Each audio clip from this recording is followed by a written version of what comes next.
பிதா சுதன் பரிசுத்தாவியின் பேராலே ஆமென். ஆண்டவர் உங்களோடு இருப்பாராக, உம் ஆன்மாவோடும் இருப்பாராக. இணை சட்டம் புத்தகத்திலிருந்து வாசகம். அதிகாரம் 7, இறை வார்த்தை 15. எல்லா நோய்களும் உங்களிடம் இருந்து அகலும்படி ஆண்டவர் செய்வார். ஆண்டவரின் அருள்வாக்கு. இறைவா உமக்கு நன்றி. கிறிஸ்துவுக்குள் பிரியமான என் அன்பு சகோதர சகோதரிகளே, இந்த நாளில் ஆண்டவர் உங்களை பார்த்து சொல்லுகின்றார், இனி நோய் வருவதில்லை என்று வாக்கு கொடுக்கின்றார். அன்பார்ந்தவர்களே, 2020 ஆண்டு முழுவதும் இந்த உலகத்தில் நோய் நோய் என்று சொல்லி மக்கள் பலதர விதத்தில் பாதிக்கப்பட்டு இருக்கிறார்கள். பொருளாதார ரீதியாக பாதிக்கப்பட்டு இருக்கிறார்கள். வேலைகளை இழந்து இருக்கிறார்கள். அநேக மக்கள் இறந்து போய் இருக்கிறார்கள். அநேக பேர் குடும்பத்திலே கஷ்டப்பட்டு கொண்டு இருக்கிறார்கள். குழந்தை செல்வங்கள் படிப்பை இழந்து போய் இருக்கிறார்கள். மற்றும் இளைஞர்களும் வாலிப பிள்ளைகளும் தம்முடைய வாழ்க்கையை என்ன செய்வது என்று தெரியாமல் திகைத்துக் கொண்டு இருக்கிறார்கள். ஏனென்றால் இந்த பொல்லாப்பான கொரோனா என்கின்ற அந்த ஒரு வகையான கிருமி இந்த உலகம் முழுவதையும் ஆட்டி படைத்து விட்டது. அந்த நேரத்தில் அநேக மக்கள் ஆண்டவராகிய கடவுளை தேடி அவர் மட்டுமே நோயிலிருந்து விடுதலை தர முடியும் என்று சொல்லி அவரை நாடினார்கள். அன்பார்ந்தவர்களே, இந்த நாளில் நம்மையே நாம் ஆய்ந்து அறிந்து பார்ப்போம். நம்முடைய வாழ்க்கையில் ஏதாவது ஒரு பிரச்சனை அல்லது ஏதாவது ஒரு நோய் நம்மளுடைய உடலில் வரக்கூடிய நேரத்தில் தான் அதிகமாய் நாம் ஆண்டோடைய சமூகத்தில் இருந்து ஜெபிக்கக்கூடிய பிள்ளைகளாய் இருக்கின்றோம். ஏனென்றால் இந்த உலகத்தில் நாம் இன்னும் அதிக நாட்கள் வாழ வேண்டும் என்பது ஒவ்வொரு மனிதருடைய விருப்பமாய் இருக்கின்றது. எனவே ஆண்டவர் உங்களுடைய விருப்பத்தை நிறைவேற்ற வேண்டுமே என்றால் நீங்கள் முதலில் ஆண்டவருக்கு முன்பாக உண்மை உள்ள பிள்ளைகளாய் வாழ்ந்து நீங்கள் அதை நிரூபித்து காண்பிக்க வேண்டும். அப்பொழுதுதான் ஆண்டவர் உங்களோடு கூட இருப்பார். எகிப்திற்கு வந்த அந்த கொள்ளை நோயை எடுத்து மாற்றியது போல் உலக நாடுகளுக்கு முழுவதும் வந்த அந்த கொரோனா என்கின்ற நோயை எடுத்து மாற்றியது போல் ஆண்டவர் உங்களுடைய வாழ்க்கையிலும் உடன்படுவார். உங்களுடைய குடும்பத்தில் இருக்கக்கூடிய நோய் என்கின்ற பிரச்சனையை முழுவதும் அழைத்து விடுவார். அன்பார்ந்தவர்களே, ஒரு காலகட்டங்களில் சுகர் என்கின்ற ஒரு நோயை நாம் கேள்விப்பட்டதே கிடையாது. ஒரு ஊரை எடுத்துக்கிட்டால் ஒரு நபர் அல்லது அந்த ஊர் முழுவதும் அந்த சுகர் என்கின்ற நோயே இருக்காது. ஆனால் இப்போது பாருங்கள், அந்த சுகர் என்கின்ற நோய் இல்லாத மனிதரே கிடையாது, இல்லாத வீடே கிடையாது, இல்லாத நகரே கிடையாது, இல்லாத தேசமே கிடையாது. ஏனென்றால் இது மனிதர்களால் உருவாக்கப்பட்டு தான் பணம் சம்பாதிக்க வேண்டும் என்பதற்காக ஒரு வகையான அவர்கள் பாய்சனினால் நம்மை வேதனைப்படுத்திக் கொண்டு இருக்கிறார்கள். இதை நீங்கள் அறிந்திருக்கலாம் அல்லது படித்திருக்கலாம் அல்லது நீங்கள் மற்றவர்களிடமிருந்து கேட்டிருக்கலாம். அன்பார்ந்தவர்களே, நம்முடைய தாய் தந்தையர்கள் மிகவும் ஆரோக்கியமாய் இருந்தார்கள். அவர்கள் நெற்றி வேர்வை நிலத்தில் சிந்தும்படியாக அவர்கள் உழைத்து சந்தோஷமாய் இந்த உலகத்தில் வாழ்ந்து கொண்டு இருந்தார்கள், நோய் நொடிகள் இல்லாமல். ஆனால் இப்போ உள்ள காலகட்டத்தை நாம் பார்த்தோம் என்றால் கண்ட உணவுகளையும் சாப்பிட்டு விட்டு யாரெல்லாம் பணம் சம்பாதிக்க வேண்டும் என்று சொல்லி தன்னுடைய கம்பெனியில் உள்ள தொழிற்சாலையில் உள்ள பொருள்களை மக்களுக்கு கொடுத்து எல்லாவற்றையும் எளிதாக மாற்றி மனித குலத்தையே அழித்துக் கொண்டு இருக்கிறார்கள். நாம் இதற்காக ஆண்டவருடைய சமூகத்தில் இருந்து ஜெபிக்கக்கூடிய வேளையிலே ஆண்டவர் என்ன செய்வார் தெரியுமா? உங்களை இப்படிப்பட்ட கொள்ளை நோய்களில் இருந்து உங்களை பாதுகாப்பார். இரண்டாவதாக உங்களுக்கு அந்த நோய் வராதபடி எப்பொழுதும் உங்களுக்கு துணையாய் இருந்து மற்றவர்களுக்கு அதை சொல்லும்படியாக ஆண்டவர் உங்களை ஊக்குவிப்பார். அன்பார்ந்தவர்களே, எனவே தான் ஆண்டவர் இந்த நாளில் உங்களையும் என்னையும் பார்த்து சொல்லுகின்றார், இனி நோய் வருவதில்லை என்று வாக்கு கொடுக்கின்றார். திருப்பாடல்கள் 41 அதிகாரம் 3 வார்த்தையில் சொல்லப்பட்டு இருக்கின்றது, படுக்கையில் அவர் நோயுற்று கிடக்கையில் ஆண்டவர் அவருக்கு துணை செய்வார். நோய் நீங்கி படுக்கையில் நின்று அவர் எழும்பும்படி செய்வார் என்று வாக்கு கொடுக்கின்றார். அன்பார்ந்தவர்களே, நாம் நோய்வாய்ப்பட்டு விட்டோம் என்றால் முதலில் நம்முடைய உள்ளம் பாதிக்கப்படுகின்றது. நம்முடைய சரீரத்திற்கு மேலாக நம்முடைய உள்ளம் குறுகி போய்விடுகிறது. ஏனென்றால் நான் இந்த நோயிலிருந்து பிழைப்பேனா? இந்த நோயிலிருந்து என்னால் வெளியே வர முடியுமா? என்னால் ஒரு வாழ்க்கை இரண்டாவது வாழ முடியுமா? நான் இப்படிப்பட்ட பாவங்கள் செய்திருக்கிறேனே, இந்த பாவத்திலிருந்து எனக்கு மீட்பு கிடைக்குமா, மன்னிப்பு கிடைக்குமா என்று சொல்லி படுக்கையில் நோயுற்று அவர்கள் அப்படியே கிடப்பார்கள். ஆண்டவர் சொல்லுகின்றார், நீங்கள் அந்த படுக்கையில் கிடக்கக்கூடிய நேரத்திலே மனம் மாறி ஆண்டவராகிய இயேசு கிறிஸ்துவை நம்பி அவருடைய தழும்புகளால் நான் குணமாக போகிறேன் என்று சொல்லி நீங்கள் ஜெபித்தீர்கள் என்றால், உங்களையே தயார் செய்து கொண்டீர்கள் என்றால் ஆண்டவர் உங்களுக்கு துணை செய்வார். இரண்டாவதாக, ஆண்டவர் உங்களுடைய நோய்களை உங்களிடமிருந்து முழுவதுமாய் அப்புறப்படுத்தி போடுவார். அல்லேலூயா, அல்லேலூயா, அல்லேலூயா. இயேசுவுக்கே புகழ், மரியே வாழ்க. அல்லேலூயா. அன்பார்ந்தவர்களே, எனவே நாம் ஆண்டவரிடம் நாம் மன்றாட வேண்டும். விடுதலை பயணம் 15வது அதிகாரம் 26வது வார்த்தையில் சொல்லப்பட்டு இருக்கின்றது, நானே உன்னை குணமாக்கும் ஆண்டவர். அன்பார்ந்தவர்களே, ஆண்டவரால் மட்டுமே நம்மை குணமாக்க முடியும். ஆண்டவர் மருத்துவரை கொடுத்திருக்கின்றார். அந்த மருத்துவருக்கு ஆண்டவர் கூட இருந்து உதவி செய்ய வேண்டும். சில பேர் ஆபரேஷனுக்கு செல்லக்கூடிய வேளையிலே பயத்தோடு இருப்பார்கள். அந்த நேரத்தில் நாம் அந்த மருத்துவர்களுக்காக ஜெபிக்கக்கூடிய பிள்ளைகளாக இருக்க வேண்டும். அப்பொழுதுதான் ஆண்டவர் கொடுத்த ஞானத்தை பயன்படுத்தி அந்த அறுவை சிகிச்சையிலும் கூட அவர்கள் உண்மையோடு இருந்து அவர்களை பாதுகாப்பார்கள். அந்த நோயில் இருந்து விடுதலை கொடுக்க அவர்கள் போராடி முழுவதுமாய் இந்த நோயை அப்புறப்படுத்துவார்கள். எனவே ஆண்டவர் இந்த நாளில் சொல்லுகின்றார், நானே உங்களை குணமாக்கும் கடவுளாய் இருக்கிறேன் என்று வாக்கு கொடுக்கின்றார். 2 அரசர் 20வது அதிகாரம் 5வது வார்த்தையில் சொல்லப்பட்டு இருக்கின்றது, உன் மன்றாட்டை கேட்டேன், உன் கண்ணீரையும் கண்டேன், இதோ உன்னை குணப்படுத்துவேன் என்று ஆசீர்வாதமான வாக்கை எசேக்கியா அரசருக்கு ஆண்டவர் கொடுத்தார். அன்பார்ந்தவர்களே, அதே போல் ஆண்டவர் இந்த நாளில் அந்த வார்த்தையை நமக்கு கொடுத்திருக்கின்றார். ஏனென்றால் அவர் நம்மை குணமாக்கக்கூடிய கடவுளாய் இருக்கின்றார். ஒருவேளை நீங்கள் நோய்வாய்ப்பட்டு விட்டீர்கள் என்றால் அந்த பகுதியிலே உங்களுடைய கரத்தை வைத்து, இது என் ஆண்டவருடைய கரம், என் ஆண்டவருடைய கரம், ஆணி தழும்புகளில் உள்ள கரம் என்று சொல்லி அந்த இடத்தில் வைத்து நீங்கள் விசுவாசத்தோடு இறை வார்த்தையை சொல்லி ஜெபியுங்கள்.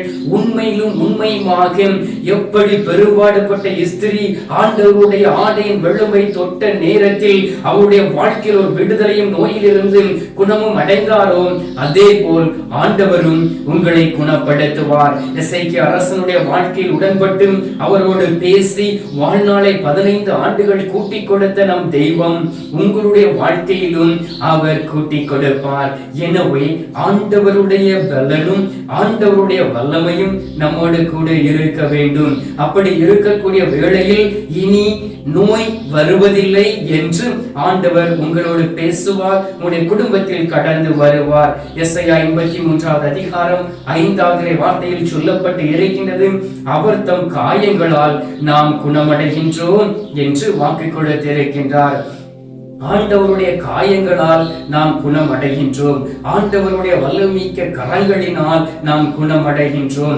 ஆண்டவருடைய பலத்தினால் நாம் குணமடைகின்றோம். எனவே அவரிடம் கேட்டு நாம் மன்றாட வேண்டும். பாருங்கள், ஆண்டவர் அழகாக சொல்லுகின்றார். பேதுருவின் வழியாக பேசக்கூடிய வேளையிலே 1 பேதுரு 2வது அதிகாரம் 24வது வார்த்தையில் சொல்லப்பட்டு இருக்கின்றது, சிலுவையின் மீது தம் உடலின் நம் பாவங்களை அவரே சுமந்தார். நாம் பாவங்களுக்கு இறந்து நீதிக்காக வாழ்வதற்கே இவ்வாறு செய்தார். அவர் தம் காயங்களால் நீங்கள் குணமடைந்து உள்ளீர்கள் என்று வாக்கு கொடுக்கின்றார்.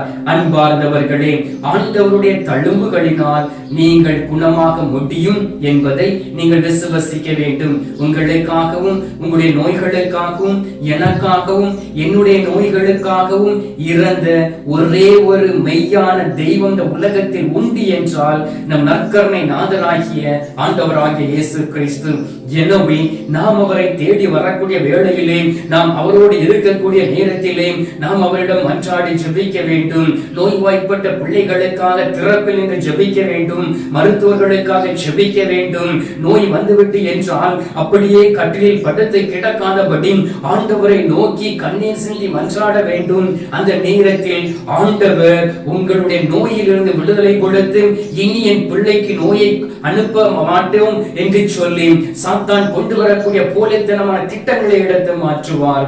எனவே இந்த நேரத்தில் அன்பார்ந்தவர்களே, என்னோடு இணைந்து நீங்கள் ஜெபியுங்கள். ஒருவேளை நோய்வாய்ப்பட்டு இருக்கலாம், நீங்கள் சுகர் நோய்களினால் இருக்கலாம், கொரோனா போன்ற பொல்லாப்பான கிருமிகளினால் பாதிக்கப்பட்டு அதிலிருந்து வெளியே வந்து இருக்கலாம், நீங்கள் உங்கள் இருதயத்தில் ஏதாவது நோய் இருக்கலாம், உங்களுடைய கிட்னியில் நோய் இருக்கலாம், கேன்சர் போன்ற பொல்லாப்பான நோய் இருக்கலாம், நுரையீரல் பிரச்சனை இருக்கலாம், வயிற்றுப்புற பிரச்சனைகள் இருக்கலாம், குழந்தை பாக்கியம் இல்லாமல் இருக்கலாம், முதுகு வலியினால் கஷ்டப்படலாம், கால்கை வலியினால் கஷ்டப்படலாம். எல்லாவற்றையும் ஆண்டவருடைய சமூகத்தில் இறக்கி வையுங்கள். அவரிடம் கேட்போம். ஆண்டவரே, நீர் சொல்லியிருக்கின்றீர், இனி நோய் வருவதில்லை என்று சொல்லி, நீர் எடுத்து மாற்றும் என்று சொல்லி என்னோடு இணைந்து நீங்கள் ஜெபியுங்கள். ஆண்டவர் உங்களை ஆசீர்வதித்து உங்களுடைய நோய்களை இந்த நாளில் இருந்து எடுத்து மாற்றி அவரோடு ஒன்றித்திருக்கக்கூடிய பலத்தை தருவார். எனவே இந்த நேரத்தில் நாம் ஜெபிக்கலாமா? இப்பொழுது நாம் ஜெபிப்போம். எங்கள் பரலோக தந்தையே, இயேசு கிறிஸ்துவை தூய ஆவியே, தந்தையே, அருமையான காலை பொழுதிற்காக நன்றி சொல்லுமை துதிக்கிறோம் சுவாமி.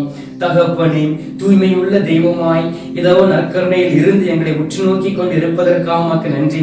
ராஜாதி ராஜாவும் சர்வ வல்லமை படைத்த தெய்வமாய் எங்களோடு கூட இருக்கிறவரே உமக்கு நன்றி.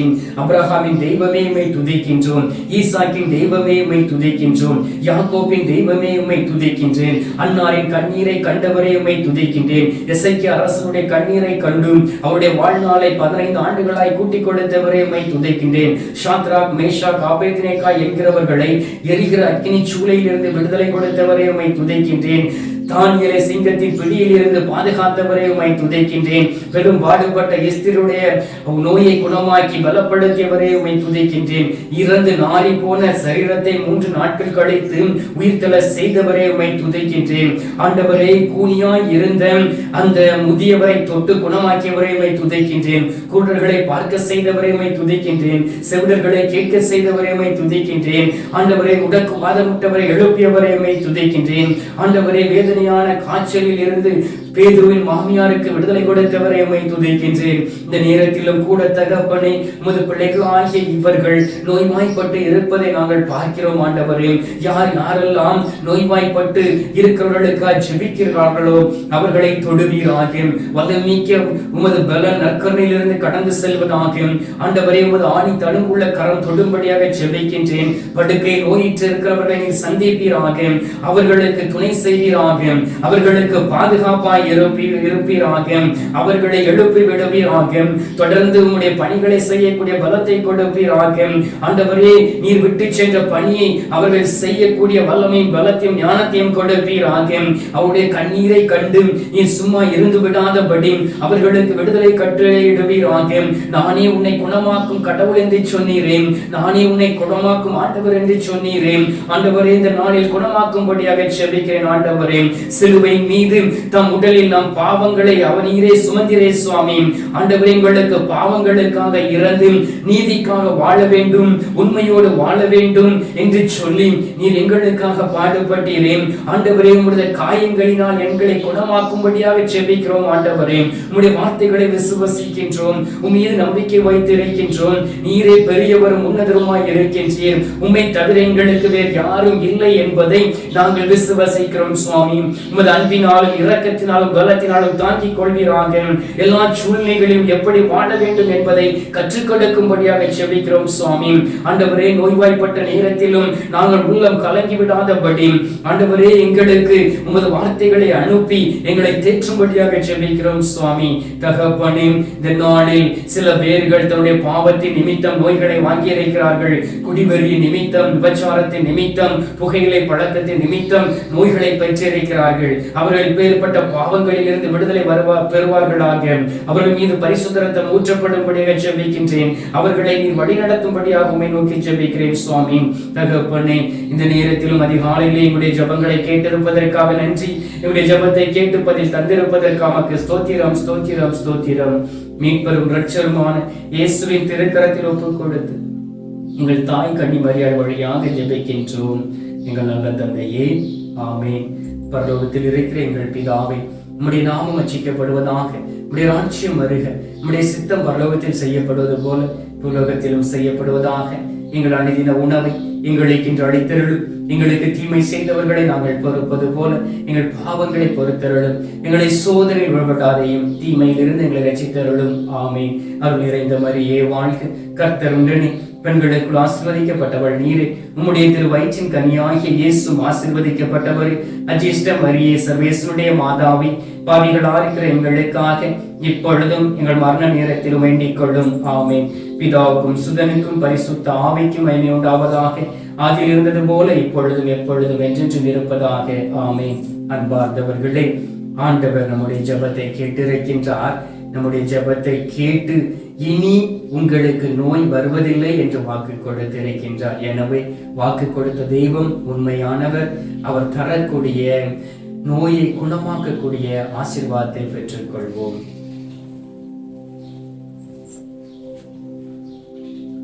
எல்லாம் வல்ல இறைவன் பிதா, சுதன், பரிசுத்த ஆவி உங்களை ஆசீர்வதித்து உங்களுடைய நோய்களில் இருந்து உங்களுக்கு விடுதலையும் மீட்பையும் தருவாராக.